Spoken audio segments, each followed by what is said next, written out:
God and Other Delicacies has a weekly newsletter. If you'd like to subscribe, email me at godsdelicateshow@gmail.com and I'll put you on the list.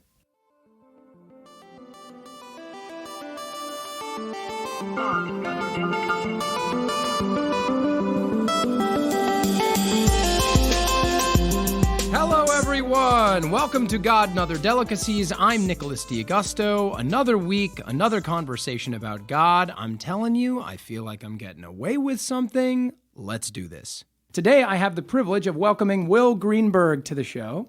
Will is a very talented and funny actor and writer.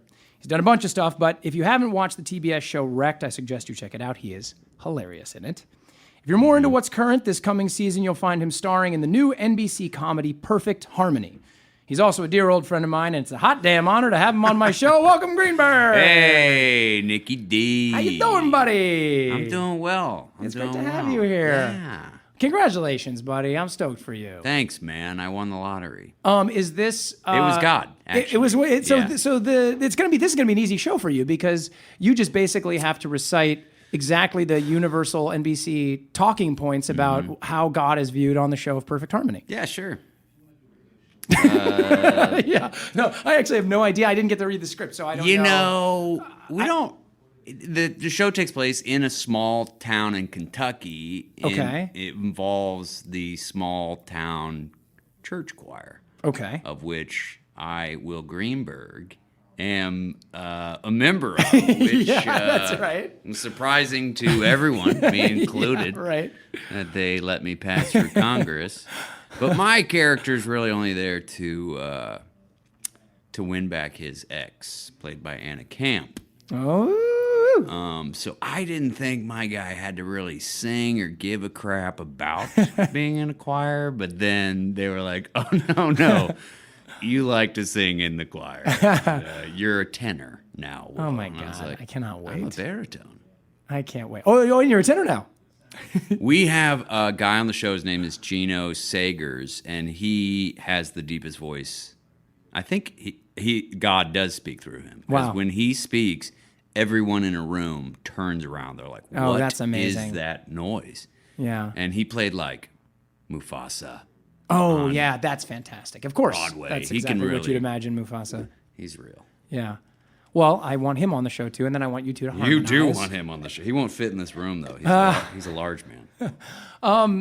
Buddy, we start off every episode by asking what you had for breakfast. So what did you have for breakfast? In honor of you, Nick, I went and had a tofu scramble at the Village Bakery, and it came with some kale today and some potatoes. That's an honor of me because I don't eat meat anymore, right? That's what you're saying? You stink like tofu. Aha. And also because you wanted to have something exciting to say on the show? Yes. I needed one thing that would make you smile, because it's going to be frowns from here on out. Oh, I can't pal. wait. Oh, I'm so glad that this question is what's next. No, man, it sounds like an amazing breakfast. It was delicious. I woke up hungry. I've been trying to just do a shake every day, but today I was like, I need some food. Good. Get after it. Thanks, And then don't eat for weeks. Yep. And then see how that treats you. Yeah. I don't know. That's not good. That's not a healthy thing. I have enough padding to live without eating, I believe, for a year. This is one of the great Will Greenberg running jokes. So here we go. Here the big guy. How and when were you introduced to the idea of God in your life? Yeah, that's a good question, because I think my parents kind of just thought, oh, well, I was raised Jewish, Reformed Jewish, which is barely Jewish.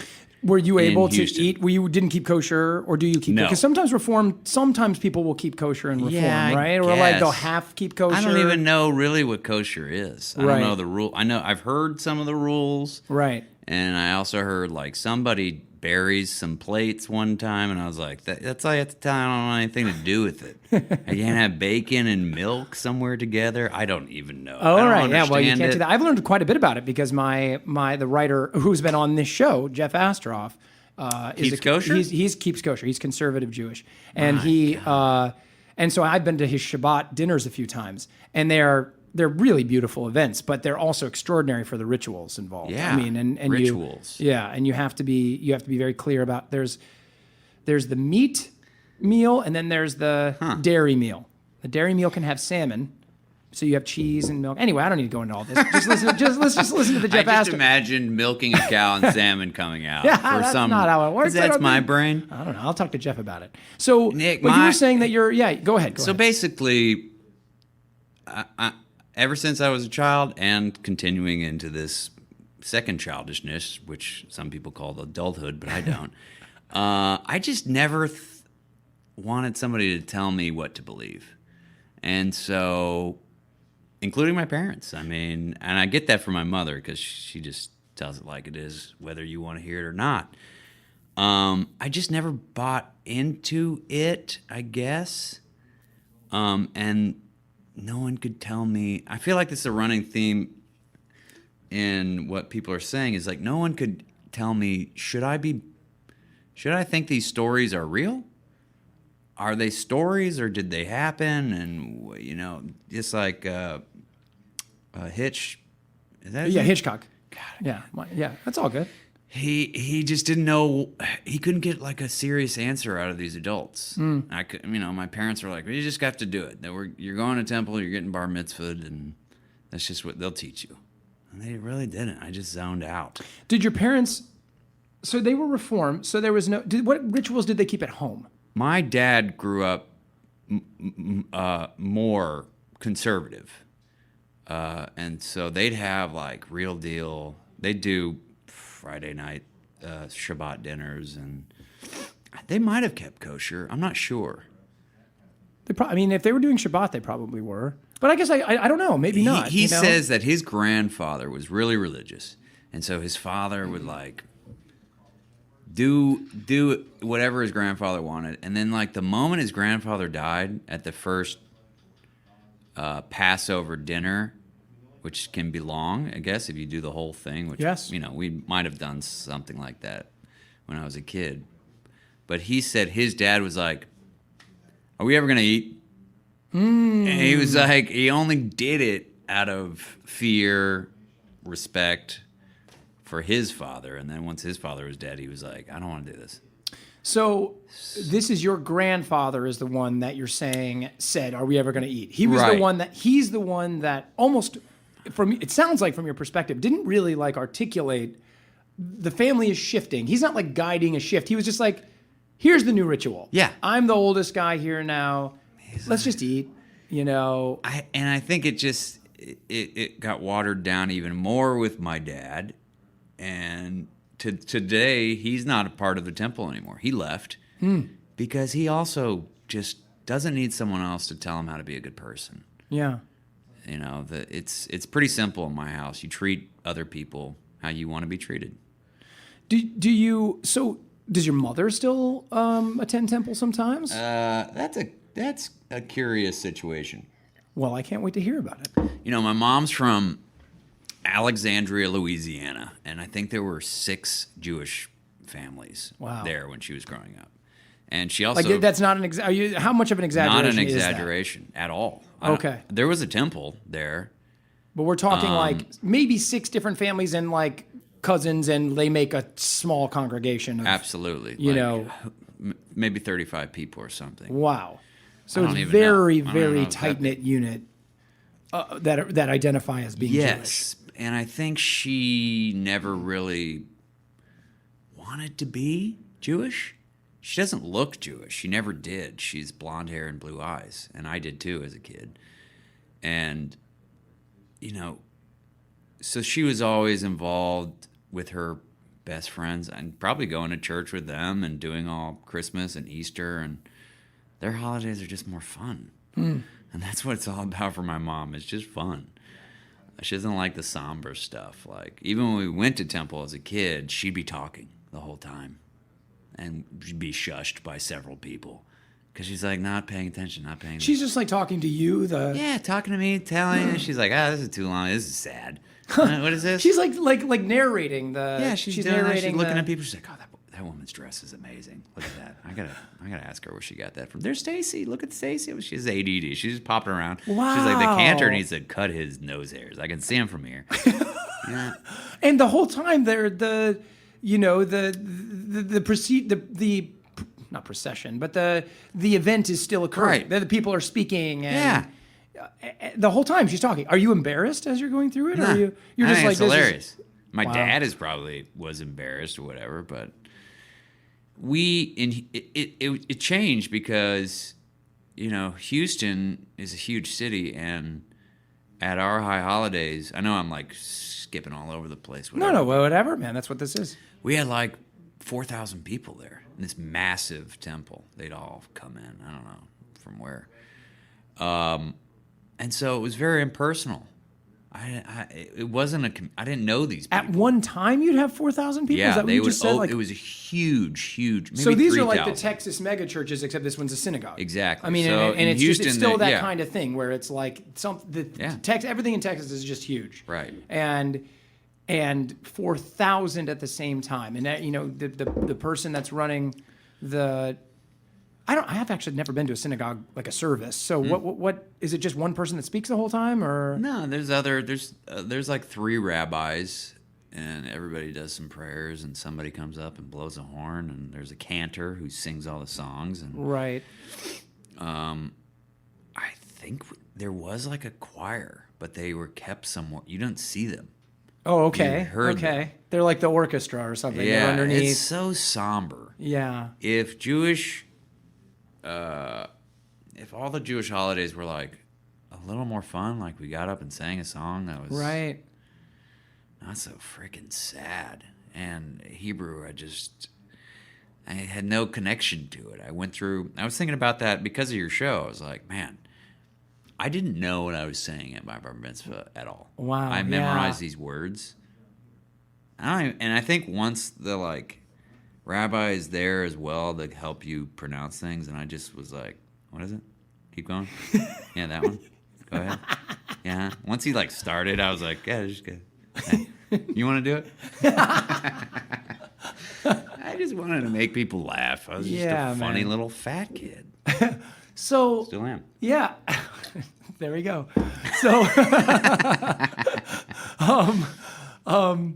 you listen, you guys can all judge for yourself when you watch these shows, all right? I don't think you'll classify them that way, but that's part of the fun. So but I like, when But spiritualism, I mean, honestly, the first time I ever had a spiritual experience, and I guess this is bad, but I don't know if it is. It can't be bad. After reading How to Change Your Mind, Michael Pollan's new book, it was when I was 14. I took LSD for the first time. Oh. At a friend's ranch in the middle of Texas. And you were 14 when you took LSD for the first time. I didn't understand what it was. My friend didn't understand what it was. I think there were 4 of us. He just got it. I don't know who the hell he got it from. So you have 4 people that are doing it. Yeah. Excuse me. And we're 14 freaking and none years of you have old. done it before. No. Wow. Didn't do it before. That to me is almost more fascinating than Didn't being know 14. anybody who had done it. So we had no idea what to expect. So somehow you get a hold of it. Yeah. And it's so teeny tiny. It's on a little piece of paper. Right. I've never done the one that was on a little piece of paper. I mean, I'll show you and you can react. That's how big it is. Yeah. Yeah. I mean, I remember people talking about that scare you as of it or a whatever. kid? No. No. Yeah. Right. So like you a put cigarette is scarier than that. Yeah, for sure. It's not. So you... I'm on LSD right now. Let the record show he had a very small... A quarter of a about a fingernail. quarter of an inch by a quarter of an inch. So at 14, you said where did you say that you did it at out a in the ranch. fields or ranch?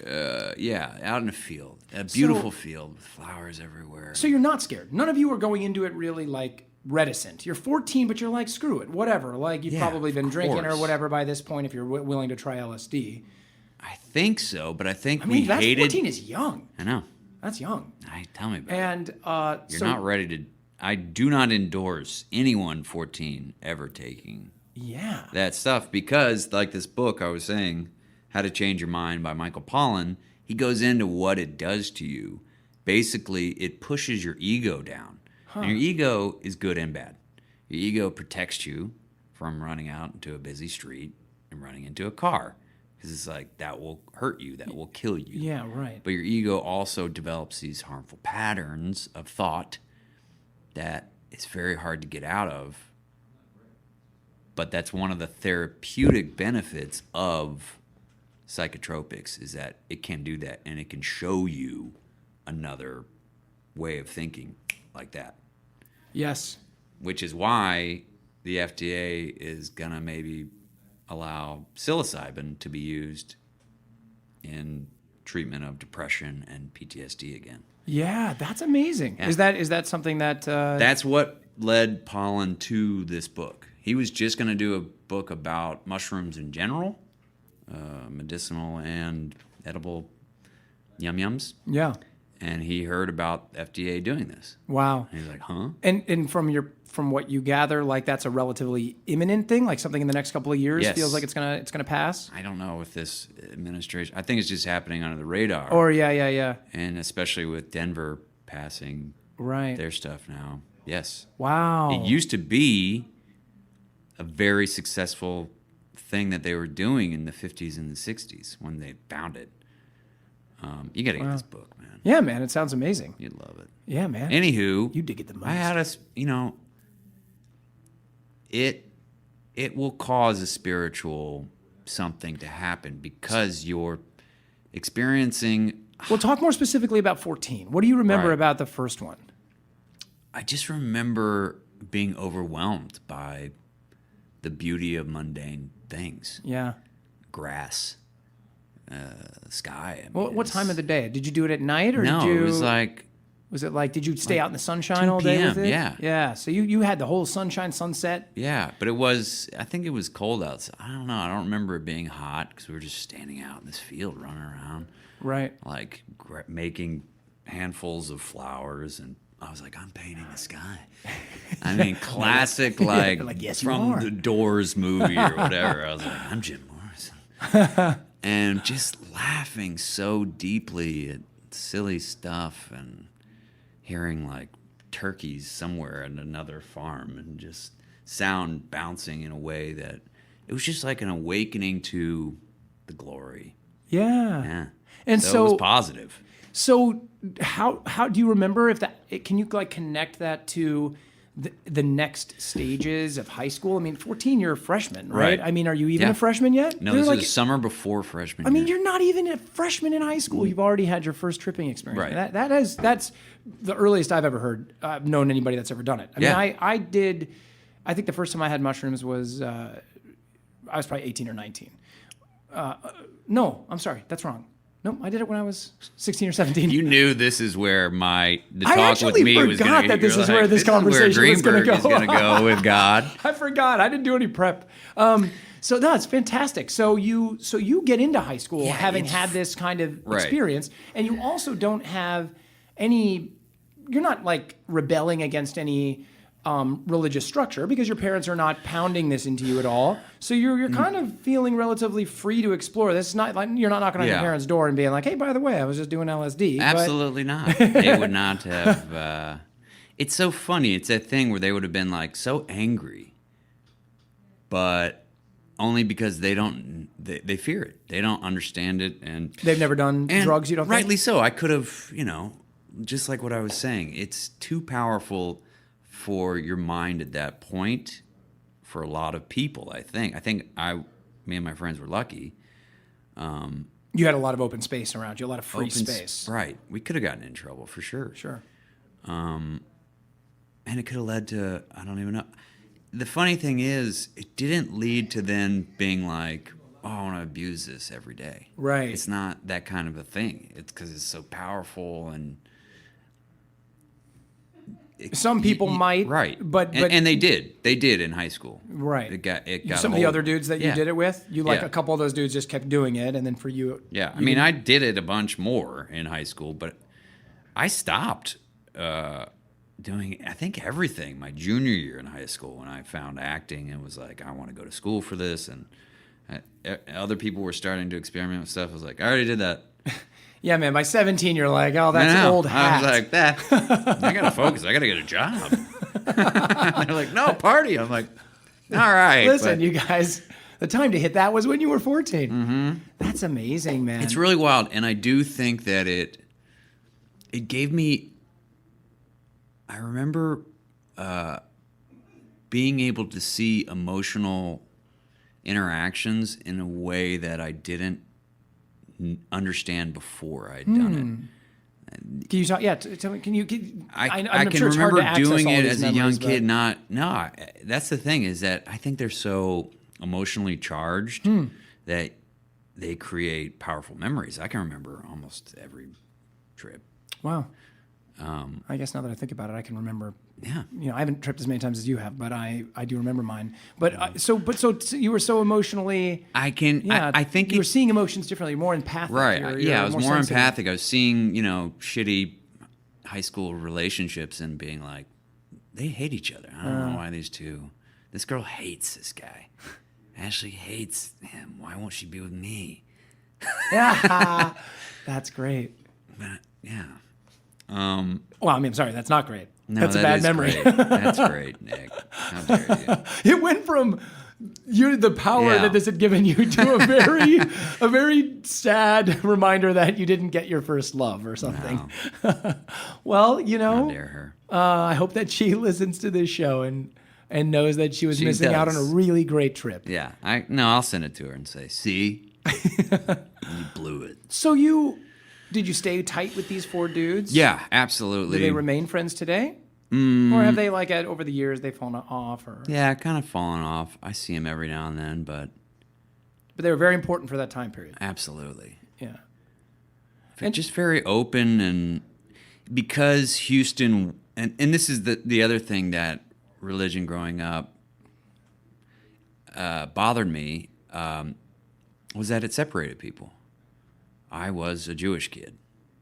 I wanted to bring up this odd thing that pretty much all the Jewish kids in my little circle had Segas, and all the Christian kids had Nintendos. I don't know what is... Really? Yes. You're being serious? That there was some weird thing that everyone got Segas? I don't know why. The parental choice I don't know. in the Jewish community in your area of Houston was Segas. Yeah. And everybody else, this could and be the Christians were Nintendos. Yeah, you should ask everyone else who comes on the show. Sega or Nintendo. God, that's going to be my new, that's going to be my new, instead of what's for breakfast. Mario Brothers, they're Catholic, obviously. Yeah, that's true. They're Italians. And we had Alex Kidd. I mean, is Sega the one that. with... Sonic is Sonic, Jewish. right? He's Jewish. Sonic is Jewish. Yeah, the Jewish hedgehog. The hedgehog. I didn't know that. He's obviously, he's gathering guilt. Whenever I think about that time period, I think about we didn't have a Sega. We had a Nintendo. Yeah, he did. That's right. You're Catholic. But a friend of mine, I just think about a friend of mine who was my dear friend at that time, and he was a single child and he had everything. So I just remember going to his place and being like, you could play with all the newest toys were his. Well, Kevin Kaplan had both. Okay, Kevin Kaplan did? He was fancy. Was he Jewish? Yeah. Okay. He probably got a Sega first. Sega first, and then he was like, listen, Mom, Dad, this is not going to work. Yeah, I need both. So I forget, tell me about siblings. How many siblings do you have? Older, 2.5 years older, Camille. 2.5 years older. Sister. And did she follow into the Jewish religion any further than you did? Yes. She's still... they go to temple and they do all the high holidays. They do? Yeah, because, she likes the community. Yeah. And she lives in New Orleans, and there's a JCC there that is really great, and so that's where the... Did she marry someone who was more devout, yes. more practicing, or does he come from a conservative family? Yes, I think so. He was straight up from Russia. He immigrated when he was 6. Oh, wow. To a great place for Russian Jews, Memphis, Tennessee. I don't even know how to register if that's weird. A joke or not. It is a joke. I don't know enough about Memphis, and I don't know enough about Russia, and I don't know enough about Judaism. They're like, yeah, come on to America. We'll stick you in Memphis. Yeah, listen, this is actually... I'm fascinated by this, and we have to take a break right here, so let's get into this right after we get back.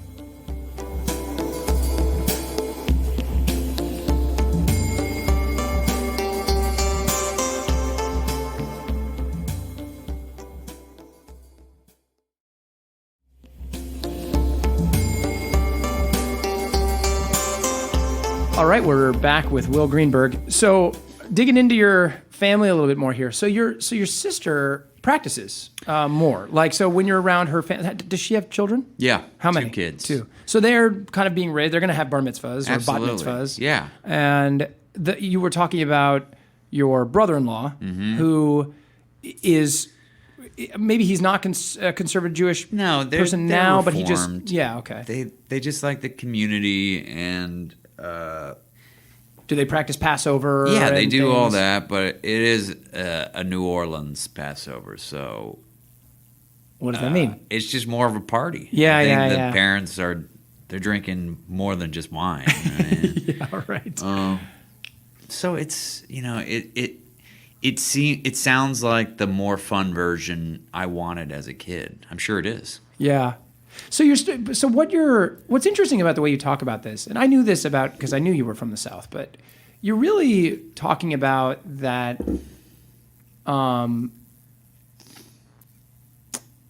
Your upbringing was just really more a part of the cultural spirit of the South. Connections to Louisiana through your mother and the spirit of that kind of celebratory culture that's in Louisiana. I mean, New Orleans is amazing. Right. And then transitioning that to Texas, which is also a really celebratory, big, I don't know the culture super well, but it's brash, it's loud, it's party. And you didn't feel, outside of Nintendos and Segas, you didn't feel very ostracized at all. No. Because I just to sort of feed this a little bit more, speaking specifically about Jeff, who I had on the show, and some other people I've talked to, like Jesselyn, who was also on the show, they spoke about how difficult it was for them to be Jewish in their community and how often they felt prejudice. And you're not speaking about that at all. I don't ever remember feeling prejudiced about it. And I think, which is really a fantastic wild thing, because, and I would go to church sometimes with my friends just to see what it was like. And I was like, this is just like temple. Yeah. But songs are sometimes better. It was the same thing. I was like, guys up there talking about God and the universe, and we gotta love God, and okay. Yeah. And now feed me, because I was a little fat kid running There theme. it is. It was all about the food. But no, and my hat's off to that happening. It got a little more in your face in high school. There was more like the church groups were just more, I don't know what it is, like put together, and I didn't really want to be a part of the whole My Temple's young Jewish scene. I wanted to be a part of everyone. Yeah. That's my whole thing in high school. I never was in just one group. I was a floater. Yes. I was allowed to float. I don't know. I could be over here and Yes, I agree. I had that same experience. yeah, so, but it was there, and I remember my sister's best friend, this is what I was saying earlier, I wanted to save for this. She was extremely worried for my family that we were Jewish and we were going to hell. Oh, so Yeah. your sister's best friend growing up was a devout Christian. Yes. And she was genuinely worried that because you weren't Christians, were She going to go just to hell. really wanted us, before we died, to whatever. And she was telling you this in high school? I think my sister would tell me. She would tell. She might have said it to my parents. Wow. Yeah, it was just crazy. And your sister, how did she handle? It's not crazy because that's what she was taught from a young age. But your sister was able to maintain a friendship with this. Yes. That's what's interesting. Are they still friends? Yeah, they're still best friends. Wow. I know. She still tell you that you're going to hell? Maybe she just keeps it to herself. She had a horrible tragedy. Oh. Her first husband, he died in a skiing accident. Oh. And left her with 3 kids. Oh my gosh, that's terrible. She went against God for a long time. And I think she's back because that community took care of her. But I don't think she found her own relationship Yes. too. But she grew up and became an adult. Right. And experienced a horrible tragedy, which is not something that you have to experience to become an adult with religious thoughts. But it sounds like that process changed her, obviously. I think meeting our family it changed her as well, Yeah, because she was like, cool. how these people are the nicest people I know. She would come over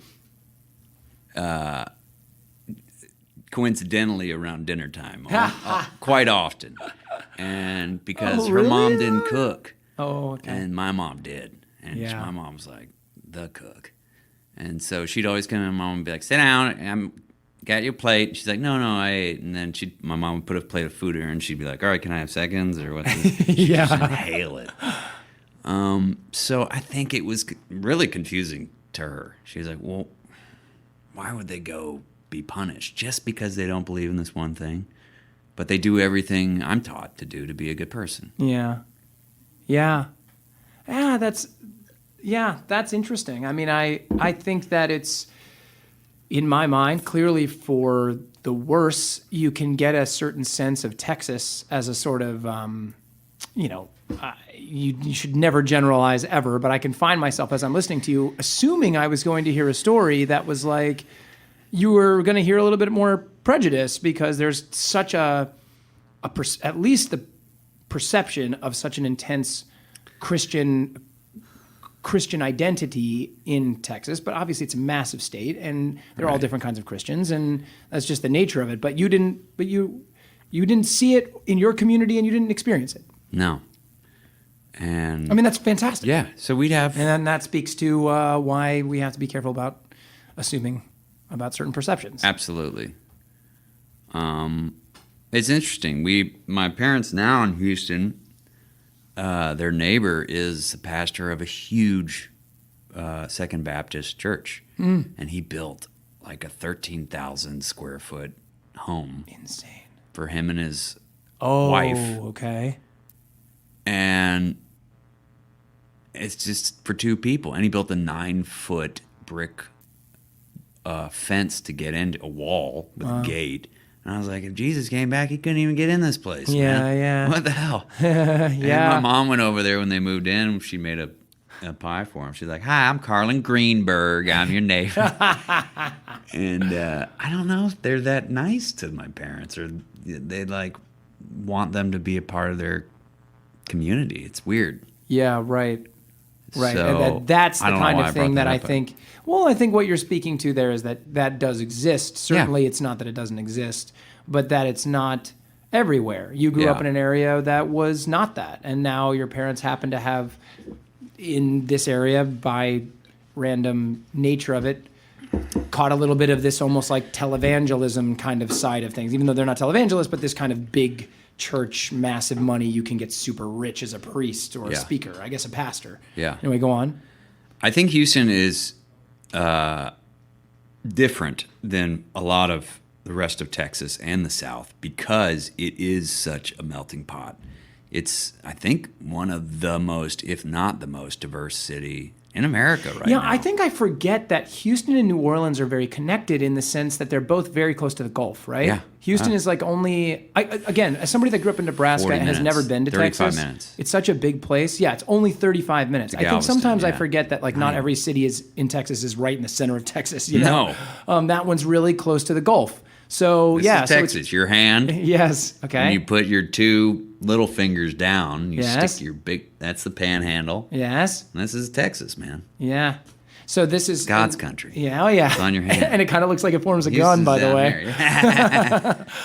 That's no coincidence. So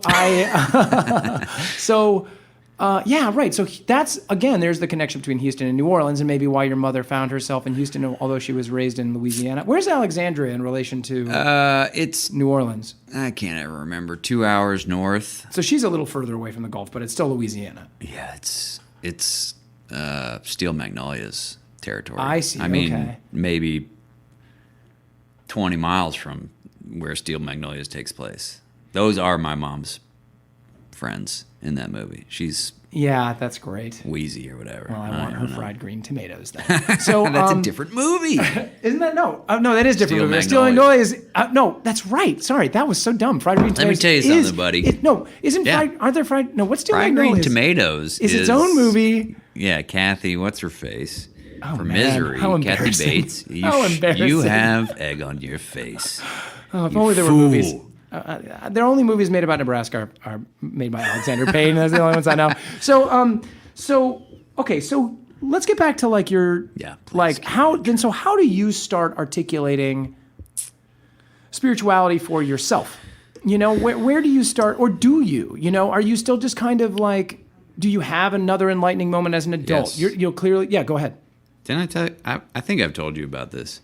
Well, the radio hasn't heard it. Right, they haven't heard it. But yeah, I think it's 5 years now, 4 years? Right before I got wrecked, I went to a PHISH concert, a show, with a good friend of mine who I just saw yesterday, actually. And Will and I have been to a couple of PHISH shows. Yeah, we have.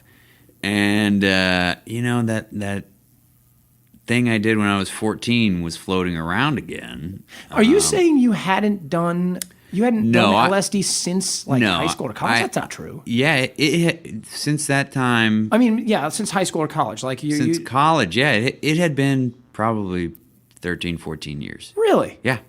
Wow, okay.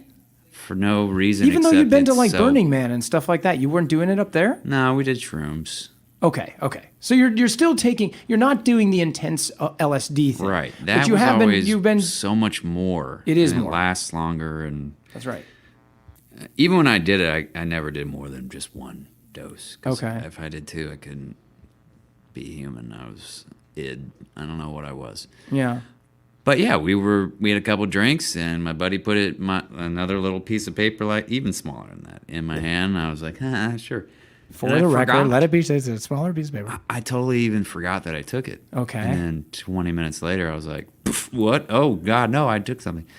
And because I guess at that time I was 34, and my brain was a lot different, I think. I had a spiritual revelation about being in service to a higher power. Because I was looking at PHISH, the band, and I know that Trey Anastasio, the lead singer, guitar player, for people who don't know, get out of your cave. He's sober, and I think a lot of the band is as well, but they're definitely playing to a crowd that is not sober. Yes. And they're also not trying to really get new fans. I don't think they're not like hustling to expand. They have a following. And I was really thinking, why are they doing this? They don't need money. The temptation to party is probably whatever. And I came to the realization that they can't get to the levels that they get to without the energy of this communal experience. And they have a gift that I think they feel an obligation to share. Not and an obligation because it enriches their life as well. So it was this huge. It's I don't even know. It's like a wave situation, ocean tidal thing. Yeah. The audience needs them for their talent to give the love of whatever. I don't even know what I'm saying. No, I know exactly. I mean, I don't know exactly what you're saying, but I I'm had this hearing experience again recently. I saw Bryan Cranston on Broadway. I saw your Instagram post about it, and it was really okay. Go on. It was the same, no vanity sharing of this gift that he has now. He has a certain understanding of the craft of acting that is. It made me emotional to see someone give everything of themselves in service to a higher power. I think. Our communal energy, whatever that is. Well, that's a beautiful place to pause. We'll be back in a couple of minutes, and we'll get to the third part of this conversation. See you soon.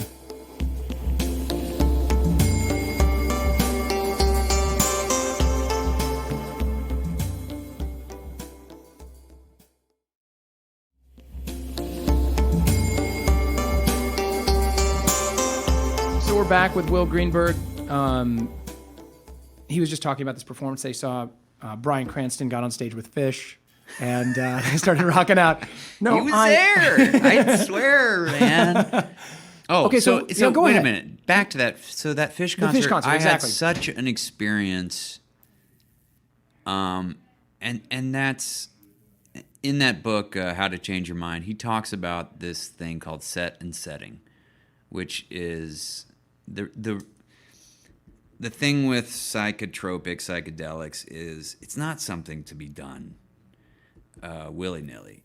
In all other cultures that it's been used in some form or another for thousands of years, it's a specific ritual thing that you do in a specific place and time and with certain people.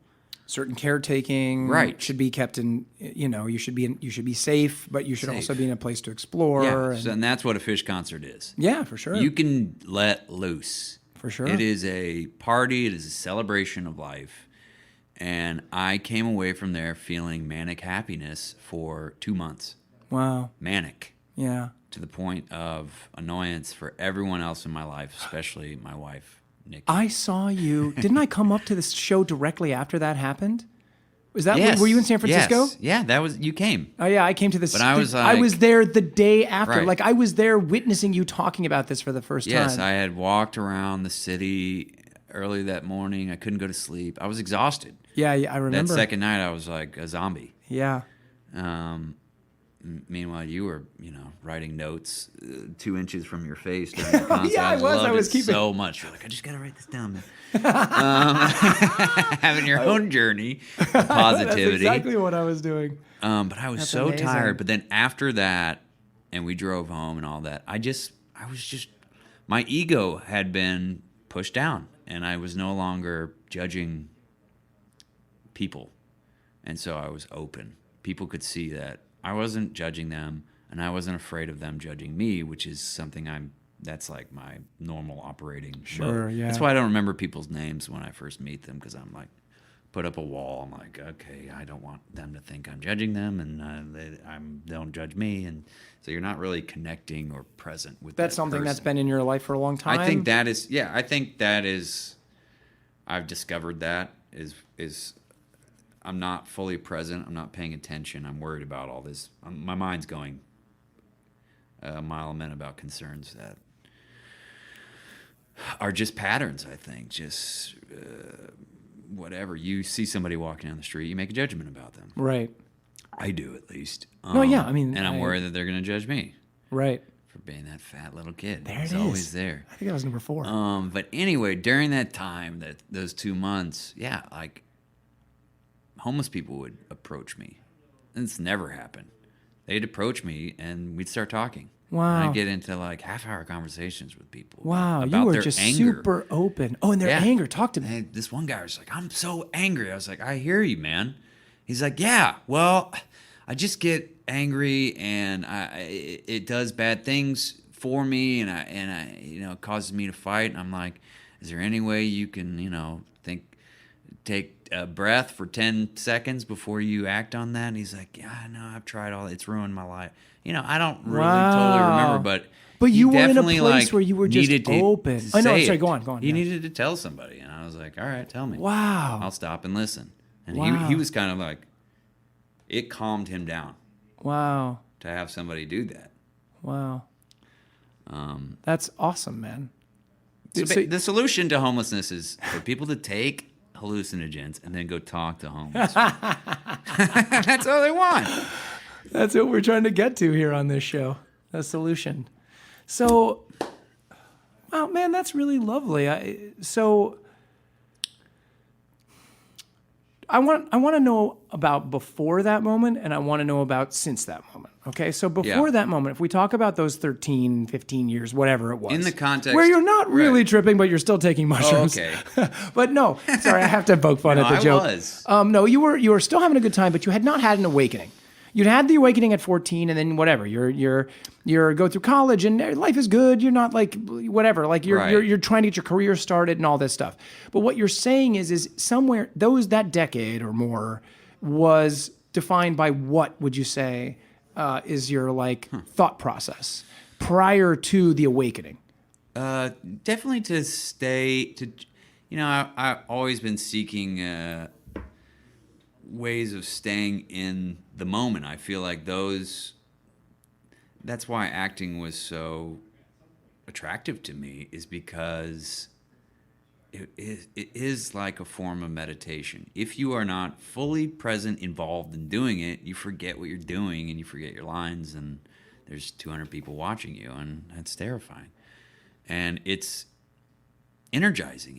It is. I take whatever I've learned from that, and I know that is the goal of meditation and all that. It's just to be present. It was a way of me practicing being present, which for a sarcastic bastard like me, it's all my brain is constantly trying to find the joke, class clown type person. It helps me shut that off when it's appropriate. But what you're talking about, the acting in that way. You're talking about the focus of the art. Just to be able to become present and not try and, I don't know. It's a double-edged sword. I'm always trying to entertain people, but I'm also trying to be there for them. Yes, right. I think me entertaining them is being there for them. Does that make sense? Except when people are like, they're like, be Will, serious. shut the fuck up. And yeah. Well, did you get that? Did you get those responses from people, from your family or from your girlfriend at the time, or from what? Be your serious? wife? Yeah, like be serious, like focus. Yeah, of course. My whole life. Yeah. I think my parents they're blown away that I found something I found the one thing that I could, I don't know, excel at. Because I was I was hard to handle. I was put into the back. I was put at a separate table by myself in the corner in several classrooms growing up. Because all I wanted to do was make people laugh. Right. That is my being in service to a higher power thing. Yes. Is that, all right, I want to make people laugh because it makes them happy. It makes me happy. It's a shared experience. And it's good for you. And I don't know. Do you feel like the awakening in San Francisco? Do you feel? I know I've been saying it that, but I mean it's fun to call it that because it's not untrue, and it's nice to say. Do you feel like you became more present and more serious? I mean, look, like here we have a story about, the Will Greenberg before that is a guy that people are like, Will, be serious. And then the next dude is like someone sitting there for half an hour being present for a homeless dude. Yeah. That's a big dichotomy of approach. I think I was more serious in my belief in a higher power. Like trying to... there's been times when the whole idea of nothing matters creeps in. It's like, this is all pointless and nothing matters, and blah, blah, blah, blah. And I think that has gone away since that awakening moment. Everything matters, and I feel like I've had some insights.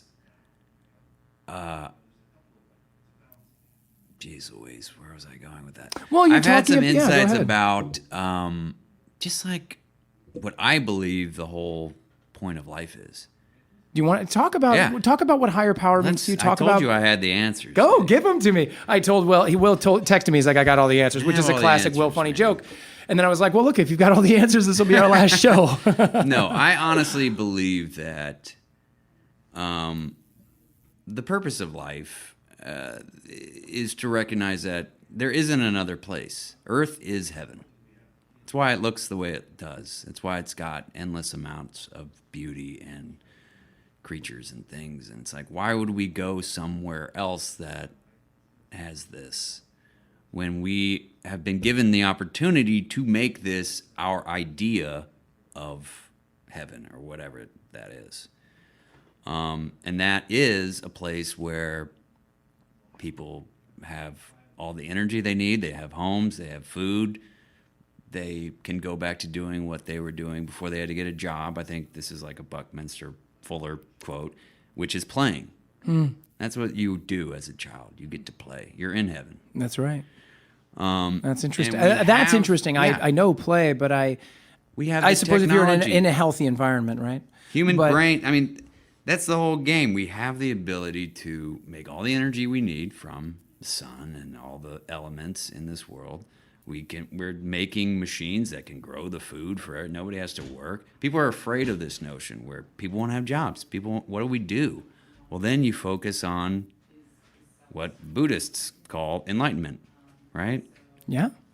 So it's not a scary thing. It is for some people that, I guess, I don't know, never think about it, but I think that would be the eventual next step, is you would realize you don't need to do this cycle of life anymore. You can just become part of the energy that is life.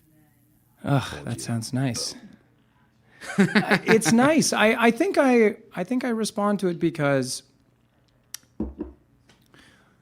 life is full of a lot of responsibilities. Life is very hard. It can be hard at times. And certainly you talk to any number of people on the street, there are any number of tragedies, right? That you'll talk to any person that you meet at all. Do you feel like because of this experience, do you process tragedy in a new way? Or have you had tragedy? Or, do you feel like you're able to process sadness in a new way? Or, I don't know. I've never known you to be a depressive person. I can lean to a depressive side. No, I have. I can get into that. Chemically, I get depressed sometimes. And that's from too much party. So when you experience depression, it's because of like sort of the what do they call that? I think it's literally a lack of serotonin. Right, like what's that called when you're on what is it called when you're not on the drug anymore? You're hungover. Hungover. Okay, so you experience that's the counter effect to the high, right? The high, the counter effect is the low that you have to, and then you have to correct back to. You can't experience extreme pleasure without also knowing what extreme pain is. The boomerang effect, yeah. Or you're talking about just in general, but specifically. Yeah. When you have a big night of drinking, you have a good time, or you're doing some drugs or something, you have a good time. You come back to reality the following day. There would be times where you'd chase that, or you just let it go, and then again, this is not something I don't understand. I know this feeling, but you're explaining that there's the reverb effect of like, okay, now I've got to go low to kind of get through the hungover. My body's processing all these things. I'm feeling the after effects, and sometimes that will trigger a depressive feeling or. Right. And I guess my question is, to re-articulate is like, do you feel like you're able to process things at a new level? Do you feel like you've been able to? Yes. Because I sometimes don't. I feel like sometimes my patterns, will cycle. Sometimes I feel like I'm doing better, and sometimes I don't. I'm the same way. Yeah. But I always can go back to that, knowing that. I can get there. Yeah. I can get back there. It just takes, it's as cheesy as it sounds, one day at a time of being healthy, doing healthy things, staying off of these social media devices that are always in our hands. Let the record show he picked up his phone. Because it's just too much. It's too much to process. Yes. Having all the information at once and feeling hopeless and helpless, and you got to do what you can do. And sometimes that's just make people laugh. I love that. I don't know how much time we have left at this moment, but I imagine it's going to... They told us we're going to go record our conversation on our phone afterwards. Well, we've had those before. So do you feel like... I hesitate actually to ask about your relationship to your wife, partly because I want to bring Nikki on the show. Yeah, you should. It's different than what I think. My question is, is there any conflict, or is it only like positive feedback? Is there only like, is there dissonance at all between you and your wife on how you feel about these things? Yeah. Or is it only like kind of positive, different perspective, or you feed off each other? It's different perspectives. Was she raised Jewish as well? Yeah. Okay. It's my inability to maybe express all of these feelings and thoughts in a way that is understandable to other people, even her. She gets it. She knows it, and she's experienced it with me. But Well, now you can just give people this show. This hour is going to take care of it. There you go. No, so me, I've taken drugs and I like fish. Also, I'm pretty into Bryan Cranston. But the thing is that sometimes you feel like when you're having the discussion, you can't articulate the emotion that you feel very, very present in you. Yeah. You have a hard time articulating, which is not a surprise. I mean, strong emotions are very hard to articulate. So I don't feel like that's, but I can understand what you're saying is that sometimes the discussion between you two misses or something like that. Yeah, sure. Okay. But you don't feel, but whatever. You guys are encouraged. You have a supportive relationship. I guess the question I'm getting at is, don't seek do you it live together, differently? Yeah. That thing. Yeah. I don't think. Yeah. She's actually doing transcendental meditation right now. Oh, okay. I just vomited. I just threw up everywhere. Yeah. So sorry. Thankfully missed the mic, but. Right, so that's the thing that Howard does, right? Howard does transcendental meditation. Howard Stern. Sorry, I talk about Howard. My wife loves Howard Stern, and so I learned more about Howard through her. Yeah, I think so. Seinfeld, him, David Lynch. Oh yeah, okay. So she's doing that. She just started doing that. Is she getting some positive feedback from it? Is. I've considered thinking about something like that. I think it's really good for her because, unlike me, she doesn't have this practice of, my job being present. Yes. Well, she's a writer for everyone to know. She's a television writer. So that is her way of doing that. And when she's in writing and in it, she can't even hear me when I ask her questions. She's so in it. She's locked in. And that's probably the same thing for her in some ways. But we don't. But yours is naturally more communal because yours is something that is created interpersonally, right. In which, of course, I understand this because I also do this with you. But we connect through other people. The art is made together. Yes. And her art is made. You could, of course, collaborate with someone, but it's writing is a private. In her head, yeah. It's a private endeavor. So she gets to kind of commune with a private experience. Right.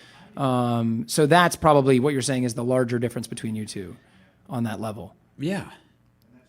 Do you believe in? No, you talked about everything is here. Do either of you talk about afterlife or, Not really. I mean, I like share to her my extreme thoughts. Sometimes I have this belief, and I'll try and keep this short.